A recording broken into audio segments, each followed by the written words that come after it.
Bonsoir Fabien. Je suis un petit peu perdu pour être honnête et je pense que je ne suis pas le seul en ce qui concerne les épreuves du bac puisqu'elles ont changé par rapport à mon époque.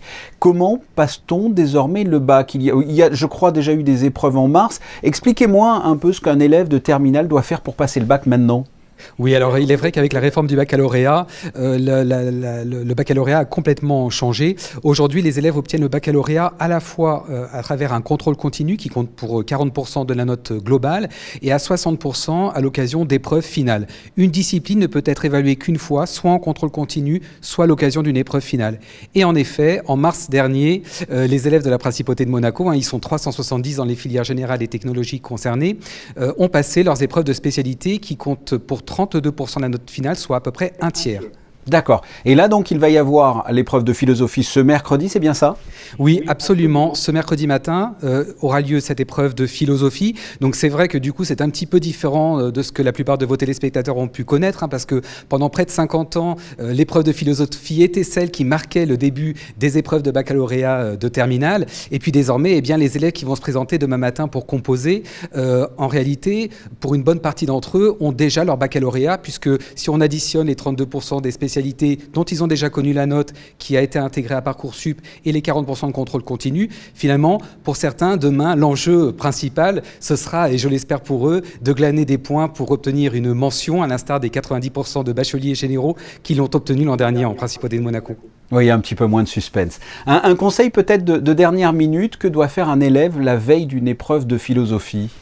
Alors, les élèves ont obtenu de nombreux conseils de la part de leurs enseignants de philosophie qui sont hautement qualifiés. Moi, je rajouterais simplement que la veille d'une épreuve, ce qu'il faut, c'est surtout se mettre en confiance. Il ne s'agit absolument pas de réviser des choses qu'on n'a pas travaillées, qu'on n'a pas suffisamment travaillées, mais au contraire, de se concentrer, si on souhaite réviser, sur des choses qu'on maîtrise, comme ça on arrive en confiance. Mais surtout, se reposer, respirer et arriver dans de bonnes conditions à cette épreuve. Oui. C'est toujours deux sujets de dissertation et un commentaire de texte? Oui, plus précisément, c'est une explication de texte. Effectivement, les élèves auront le choix entre 3 sujets.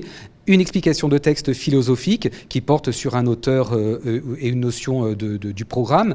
Et puis, ils auront le choix également entre 2 dissertations. Ces dissertations, ce sont des questions ouvertes qui mettent en opposition, on va dire, ou en relation 2 notions. Et cette mise en relation doit émerger sur une problématique. Par exemple, en quoi le vrai est-il vraisemblable ? Qu'est-ce qu'il vaut mieux choisir, puisque l'on est entre nous, là, comme ça, qu'est-ce qui est le plus facile? Alors, rien n'est facile. En fait, moi, je reviendrai sur les enjeux de l'enseignement de la philosophie en terminale. Qu'est-ce qu'on cherche à faire quand on enseigne la philosophie? On cherche à développer le jugement critique des élèves et à leur transmettre une culture philosophique de base. Donc, rien ne sera plus facile, mais disons que l'éducation au jugement critique, à la réflexion, à l'argumentation, c'est quelque chose que les élèves ont travaillé depuis toujours, et ils auront de toute façon, quel que soit le sujet, la possibilité de montrer, de mettre en avant cette compétence qui, quoi qu'il arrive, quel que soit le sujet, quel que soit l'auteur évoqué, sera valorisée.